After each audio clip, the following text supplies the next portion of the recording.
Self-Help with Illustrations of Conduct and Perseverance by Samuel Smiles.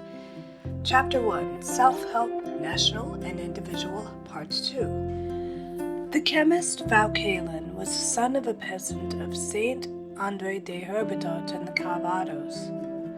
When a boy at school, though poorly clad, he was full of bright intelligence, and the master, who taught him to read and write, when praising him for his diligence, used to say, "Go on, my boy, work, study, call in, and one day you will go as well dressed as a parish church warden." A country apothecary who visited the school admired the robust boy's arms and offered to take him into his laboratory to pound his drugs, to which Vauquelin assented in the hope of being able to continue his lessons. But the apothecary would not permit him to spend any part of his time in learning, and on ascertaining this, the youth immediately determined to quit his service. He therefore left Saint Andre and took the road for Paris with his haversack on his back. Arrived there, he searched for a place as apothecary's boy, but could not find one. Worn out by fatigue and destitution, Vauquelin fell ill, and in that state was taken to the hospital, where he thought he should die. But better things were in store for the poor boy. He recovered and again proceeded in a search of employment, which he at length found with an apothecary. Shortly after, he became known to Fourcroy, the eminent chemist, who was so pleased with the youth that he made him his private secretary. And many years after, on the death of that great philosopher, Vauquelin succeeded him as professor of chemistry. Finally, in 1829, the electors of the district of Calvados appointed him their representative in the Chamber of Deputies, and he re-entered in triumph the village which he had left so many years before, so poor and obscure. England has no parallels to show of promotions from the ranks of the army to the highest military offices, which have been so common in France since the First Revolution. Laquerie Aubert Oxtalins has there received many striking illustrations which would doubtless be matched among ourselves where the road to promotion is open. Hoche, Humbert, and Beek Hedgegrue began their respective careers as private soldiers. Hoche, while in the king's army, was accustomed to embroidered waistcoats to enable him to earn money wherewith to purchase books on military science. Humbert was a scapegrace when he knew that at 16 he ran away from home and was by turns servant to a tradesman at Nancy, a workman at Lyons, and a hawker of rabbit skins. In 1792 he enlisted as a volunteer, and in a year he was general of brigade. Kleber, Lefebvre, Souchet, Victor, Lyons, Sault, Massena, Saint-Cyr de Ullon, Maugrat, Augereau, Bessiers, and Ney all rose from the ranks. In some cases promotion was rapid, in others it was slow. Saint-Cyr, the son of a tanner of Toul, began life as an actor, after which he enlisted in the chasseurs and was promoted to a captaincy within a year. Victor du de Belluno enlisted in the artillery in 1781. During the events preceding the Revolution, he was discharged, but immediately on the outbreak of war he re-enlisted, and in the course of a few months his intrepidity and ability secured his promotion as adjutant major and chief of battalion. Murat, quote, Le Beau Sabir, unquote, was the son of a village innkeeper in Périgord, where he looked after the horses. He first enlisted in a regiment of chasseurs, from which he was dismissed for insubordination, but again enlisting, he shortly rose to the rank of colonel. Ney enlisted at 18 in a hussar regiment, and gradually advanced step by step. Kleber soon discovered his merits, surnaming him the Indefatigable, and promoted him to be adjutant general when only 25. On the other hand, Sault was 6 years from the date of his enlistment before he reached the rank of sergeant, but Sault's advancement was rapid compared with that of Massena, who served for 14 years before he was made sergeant, and though he afterwards rose successfully, step by step, to the grades of colonel, general of division, and marshal, he declared that the post of sergeant was the step of which all others had cost him the most labor to win. Similar promotions from the ranks in the French army have continued down to our own day. Ch.1.2 entered the king's bodyguard as a private in 1850. Marshal Augiard served 4 years in the ranks, after which he was made an officer. Marshal Randon, the present French Minister of War, began his military career as a drummer boy. In the portrait of him in the gallery at Versailles, his hand rests upon a drumhead, the picture thus being painted at his own request. Instances such as these inspire French soldiers with enthusiasm for their service, as each private feels that he may possibly carry the baton of a marshal in his knapsack. The instances of men in this and other countries who, by dint of persevering application and energy, have raised themselves from the humblest ranks of industry to eminent positions of usefulness and influence in society, are indeed so numerous that they have long ceased to be regarded as exceptional. Looking at some of the more remarkable, it might almost be said that early encounter with difficulty and adverse circumstance was a necessary and indispensable condition of success. The British House of Commons has always contained a considerable number of such self-raised men, fitting representatives of the industrial character of the people, and it is to the credit of our legislature that they have been welcomed and honored here.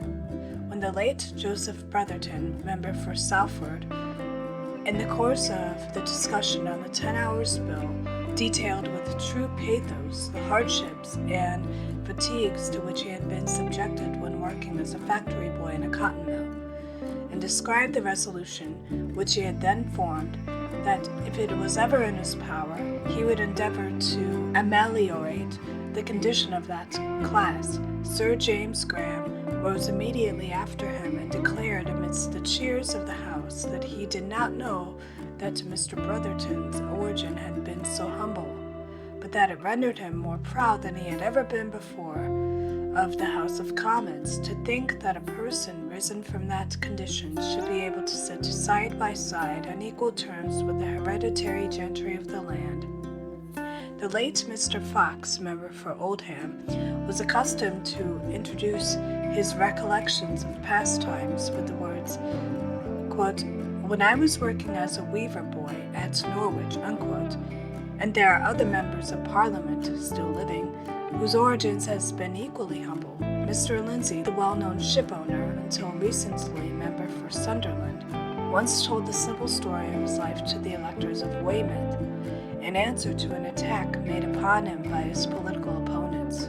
He had been left an orphan at 14, and when he left Glasgow for Liverpool to push his way in the world, not being able to pay the usual fare, the captain of the steamer agreed to take his labor in exchange, and the boy worked his passage by trimming the coals on the coal hole. At Liverpool he remained for 7 weeks before he could obtain employment, during which time he lived in sheds and fared hardly, until at last he found shelter on board a West Indiaman.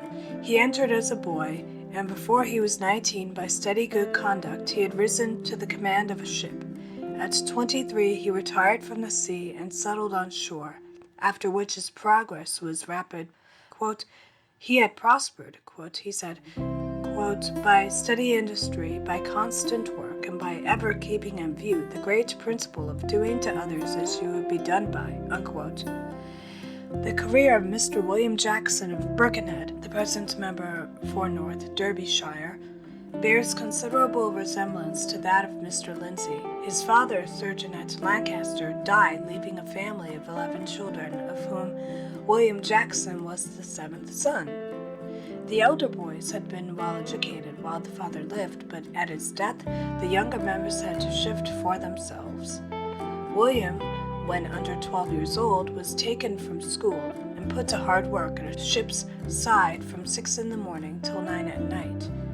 His master falling ill, the boy was taken into the counting house where he had more leisure. This gave him an opportunity of reading and Having obtained access to a set of the Encyclopedia Britannica, he read the volumes throughout from A to Z, partially by day, but chiefly at night.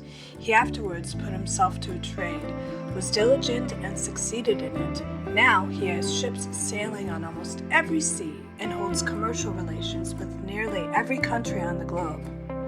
Among like men of the same class may be ranked the late Richard Cobden, whose start in life was equally humble. The son of a small farmer at Midhurst in Sussex, he was sent at an early age to London and employed as a boy in a warehouse in the city. He was diligent, well-conducted, and eager for information.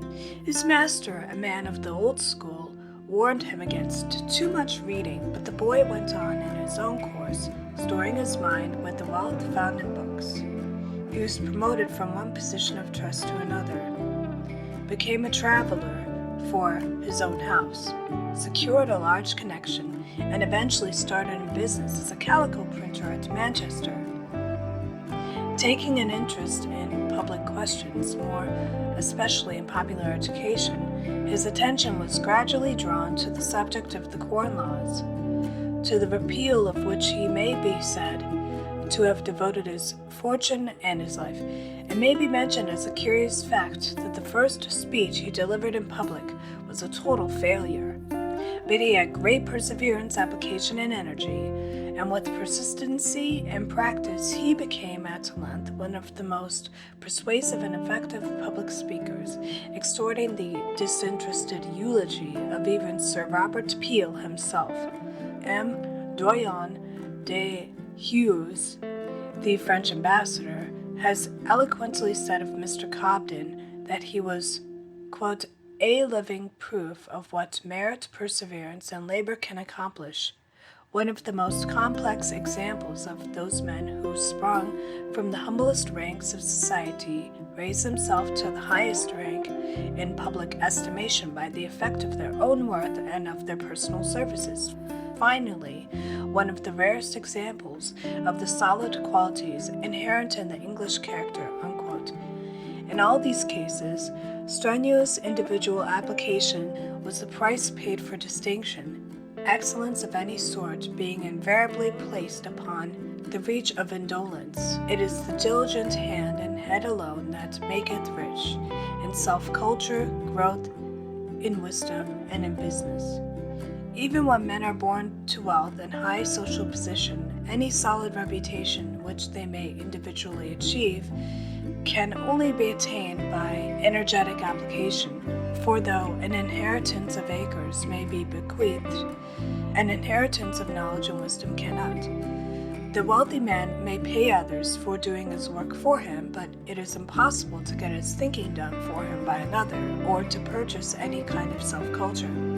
Indeed, the doctrine that excellence in any pursuit is only to be achieved by laborious application holds as true in the case of the man of wealth as in of Drew and Gifford, whose only school was a cobbler's stall, or Hugh Miller, whose only college was a Cromarty stone quarry. Riches and eases, it is perfectly clear, are not necessary for man's highest culture, else had not the world been so largely indebted in all times to those who have sprung from the humbler ranks. An easy and luxurious existence does not train men to effort or encounter with difficulty, nor does it awaken that consciousness of power which is so necessary for energetic and effective action in life.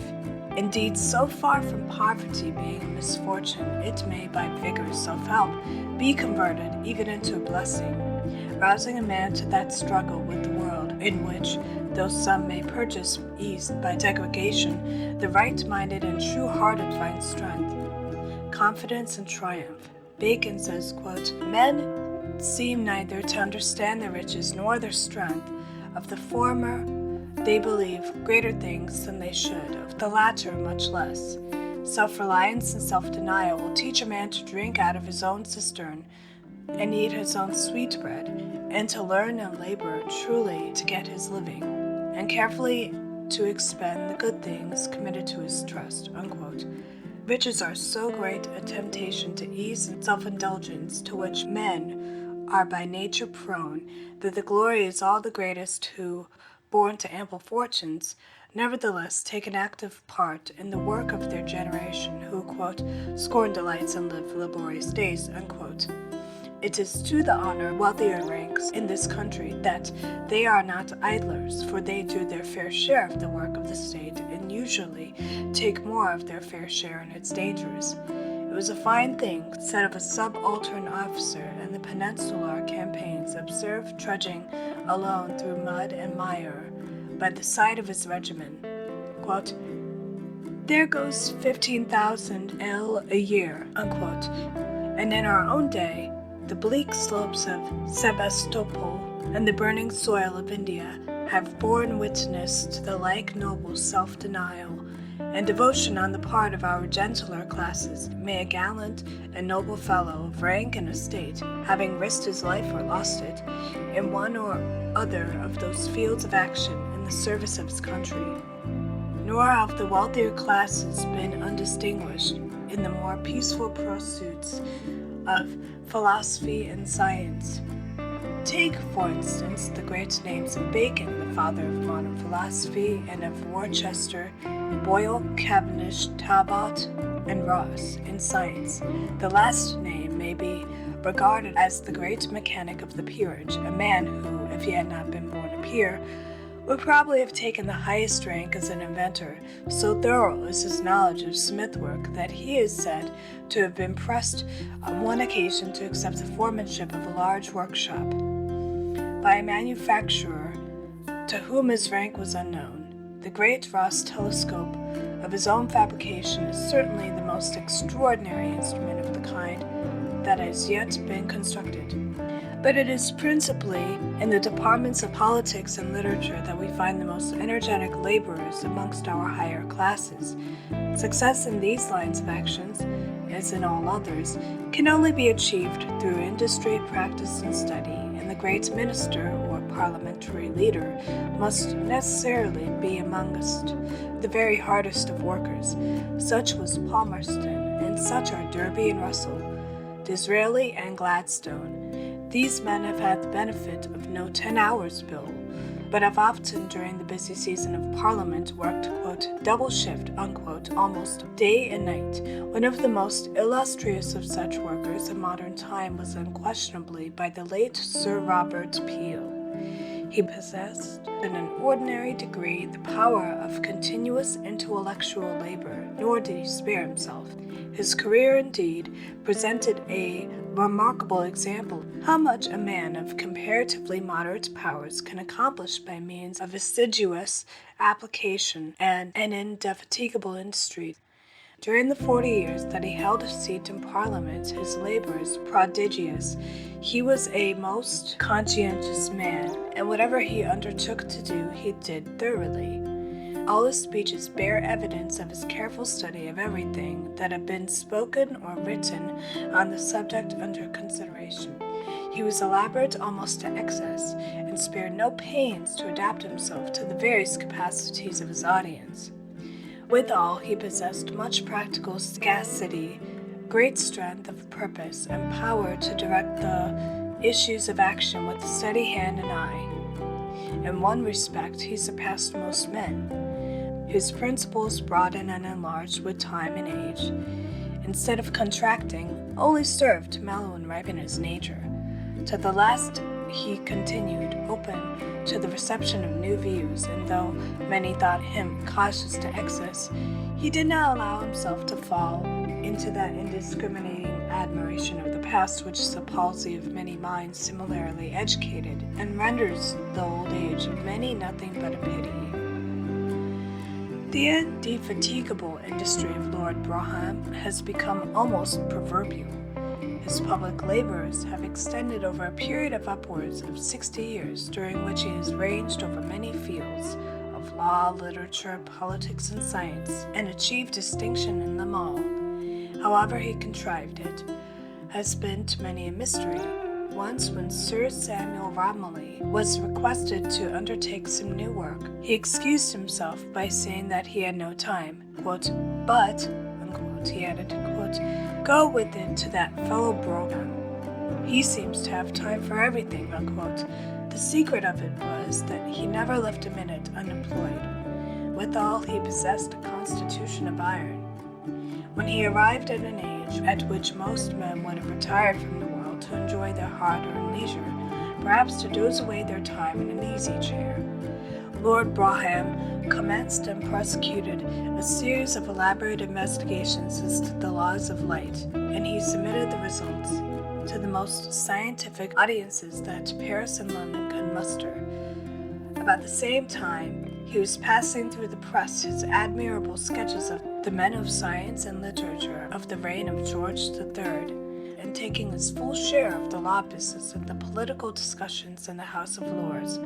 Sidney Smith once recommended him to confine himself to only the transaction of so much business as 3 strong men could get through, but such was Brougham's love for work, long become a habit, that no amount of application seems to have been too great for him, and such was his love of excellence, that it has been said of him that if his station in life had only been that of a shoeblack, he would have never rested satisfied until he had become the best shoeblack in England. Another hard-working man of the same class is Sir E. Bulwer Lytton. Few writers have done more or achieved higher distinction in various walks as a novelist, poet, dramatist, historian, essayist, orator, and politician. He has worked his way step by step, disdainful of ease, and animated throughout by the ardent desire to excel. On the score of mere industry, there are few living English writers who have written so much, and none that have produced so much of high quality. The industry of Bulwer is entitled to all the greater praise that it has been entirely self-imposed. To hunt and shoot and live at ease, to frequent the clubs and enjoy the operas, with the variety of London visiting and sightseeing during the season, and then off to the country mansion, with its well-stocked preserves and its 1,000 delightful outdoor pleasures, to travel abroad to Paris, Vienna, or Rome. All this is excessively attractive to a lover of pleasure and a man of fortune, and by no means calculated to make him voluntarily undertake continuous labor of any kind. Yet these pleasures all within his reach, Bulwer must, as compared with men born to a similar estate, have denied himself in assuming the position and pursuing the career of a literary man. Like Byron, his first effort was political, weeds and wildflowers, and a failure. His second was a novel, Falkland, and it proved a failure too. A man of a weaker nerve would have dropped authorship, but Bulwer had pluck and perseverance, and he worked on. Determined to succeed, he was incessantly industrious, read extensively, and from failure went courageously onwards to success. Pelham followed Falkland within a year, and the remainder of Bulwer's literary life, now extending over a period of 30 years, has been a succession of triumphs. Mr. Disraeli affords a similar instance in the power of industry and application in working out an eminent public career. His first achievements were like in Bulwer's in literature, and he reached success only through a succession of failures. His Wondrous Tale of Alroy and revolutionary epic were laughed at and regarded as indications of literary lunacy, but he worked in on other directions, and his Coningsby, Sybil, and Tancred proved the sterling stuff of which he was made. As an orator, too, his first appearance in the House of Commons was a failure. It was spoken of as, quote, more screaming than an Adelphi farce, unquote, though composed in a grand and ambitious strain. Every sentence was hailed with, quote, loud laughter, unquote. Hamlet, played as a comedy, were nothing to it, but he concluded with a sentence which embodied a prophecy. Writhing under the laughing with which his studied eloquence had been received, he exclaimed, quote, I have begun several times many things and have succeeded in them at last. I shall sit down now, but the time will come when you will hear me, unquote. The time did come, and how Disraeli succeeded in at length commanding the attention of the first assembly of gentlemen in the world affords a striking illustration of what energy and determination will do. For Disraeli earned his position by dint of patient industry. He did not, as many young men do, having once failed, retired dejected, to mope and whine in a corner, but diligently set himself to work. He carefully unlearned his faults, studied the character of his audience, practiced sedulously the art of speech, and industrially filled his mind with the elements of parliamentary knowledge. He worked patiently for success, and it came but slowly. Then the House laughed with him instead of at him. The recollection of his early failure was effaced, and by general consent he was at length admitted to be one of the most finished and effective of parliamentary speakers. Although much may be accomplished by means of individual industry and energy, as these and other instances set forth in the following pages serve to illustrate, it must at the same time be acknowledged that the help with which we derive from others in the journey of life is of very great importance. The poet Wordsworth has well said that, quote, "These two things, contradictory though they may seem, must go together: manly dependence and manly independence, manly reliance and manly self-reliance. From infancy to old age, all are more or less indebted to others for nurture and culture, and the best and strongest are usually found the readiest to acknowledge such help. Take, for example, the career of the late Alexis de Tocqueville, a man doubly well born, for his father was a distinguished peer of France and his mother a granddaughter of Malesherbes. Through powerful family influence, he was appointed judge auditor at Versailles when only 21, but probably feeling that he had not fairly won the position by merit, he determined to give it up and owe his future advancement in life to himself alone. A foolish resolution, some will say, but de Tocqueville bravely acted it out. He resigned his appointment and made arrangements to leave France for the purpose of traveling through the United States, the results of which were published in his great book on Democracy in America.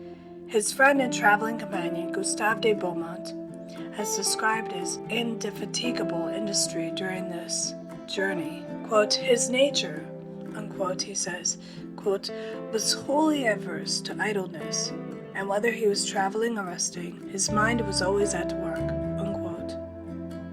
With Alexis, the most agreeable conversation was that which was the most useful. The worst day was the lost day, or the day ill spent. The least loss of time annoyed him.